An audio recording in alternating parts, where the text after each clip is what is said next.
Concerning Moab, this is what the Lord Almighty, the God of Israel, says. Woe to Nebo, for it will be ruined. Kiriathaim will be disgraced and captured. The stronghold will be disgraced and shattered. Moab will be praised no more. In Heshbon, people will plot her downfall. Come, let us put an end to that nation. You, the people of madmen, will also be silenced. The sword will pursue you. Cries of anguish arise from Horonaim. Cries of great havoc and destruction. Moab will be broken. Her little ones will cry out. They go up the hill to Luhith, weeping bitterly as they go. On the road down to Horonaim, anguished cries over the destruction are heard. Flee, run for your lives. Become like a bush in the desert.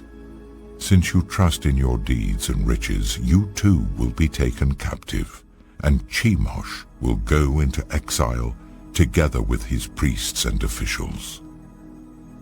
The destroyer will come against every town, and not a town will escape. The valley will be ruined and the plateau destroyed, because the Lord has spoken.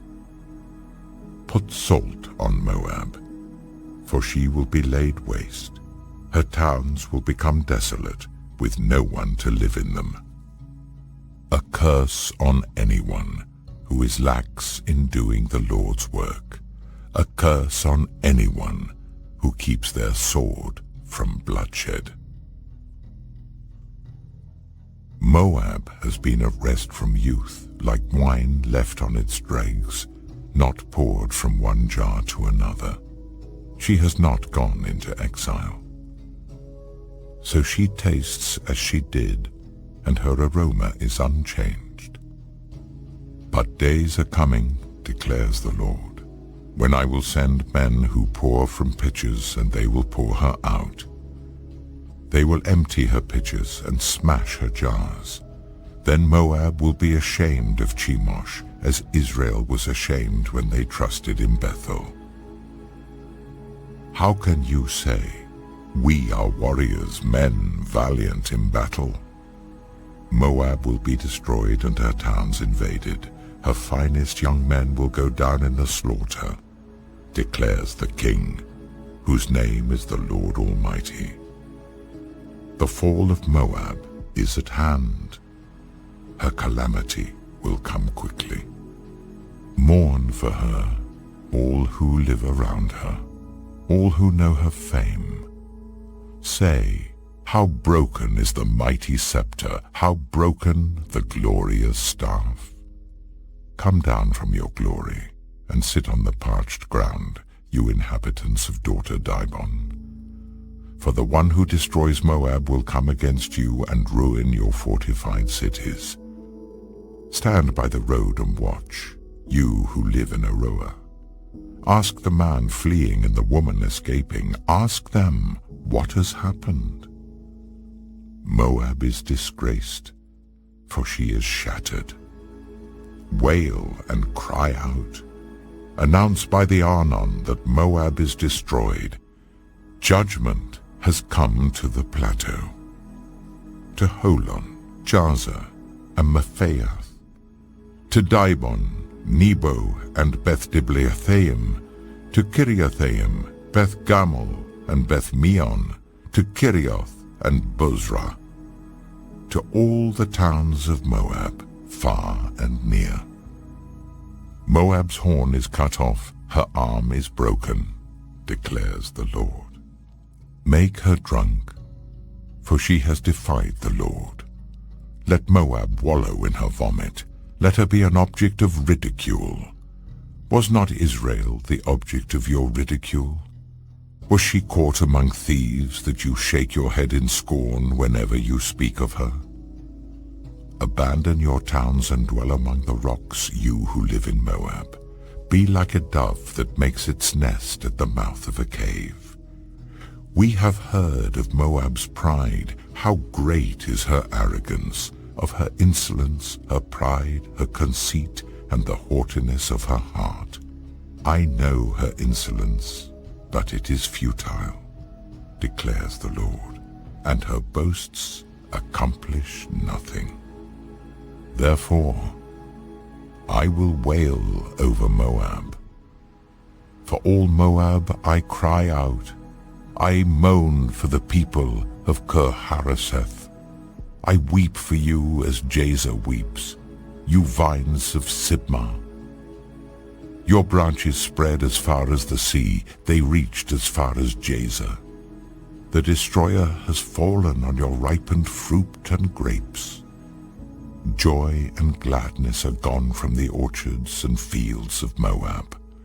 I have stopped the flow of wine from the presses. No one treads them with shouts of joy. Although there are shouts, they are not shouts of joy. The sound of their cry rises from Heshbon to Elealeh and Jahaz, from Zoar as far as Horonaim and Eglath Shelishiyah, for even the waters of Nimrin are dried up.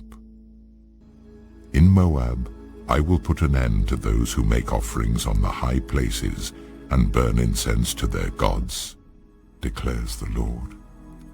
So my heart laments for Moab like the music of a pipe. It laments like a pipe for the people of Kir-Hareseth. The wealth they acquired is gone. Every head is shaved and every beard cut off. Every hand is slashed and every waist is covered with sackcloth. On all the roofs in Moab and in the public squares there is nothing but mourning, for I have broken Moab like a jar that no one wants, declares the Lord. How shattered she is! How they wail! How Moab turns her back in shame! Moab has become an object of ridicule, an object of horror to all those around her. This is what the Lord says. Look, an eagle is swooping down, spreading its wings over Moab. Kerioth will be captured and the strongholds taken. In that day the hearts of Moab's warriors will be like the heart of a woman in labor. Moab will be destroyed as a nation because she defied the Lord. Terror and pit and snare await you, you people of Moab, declares the Lord. Whoever flees from the terror will fall into a pit. Whoever climbs out of the pit will be caught in a snare. For I will bring on Moab the year of her punishment, declares the Lord. In the shadow of Heshbon, the fugitives stand helpless. For a fire has gone out from Heshbon, a blaze from the midst of Sihon. It burns the foreheads of Moab, the skulls of the noisy boasters. Woe to you, Moab! The people of Chemosh are destroyed. Your sons are taken into exile and your daughters into captivity. Yet I will restore the fortunes of Moab in days to come, declares the Lord. Here ends the judgment on Moab.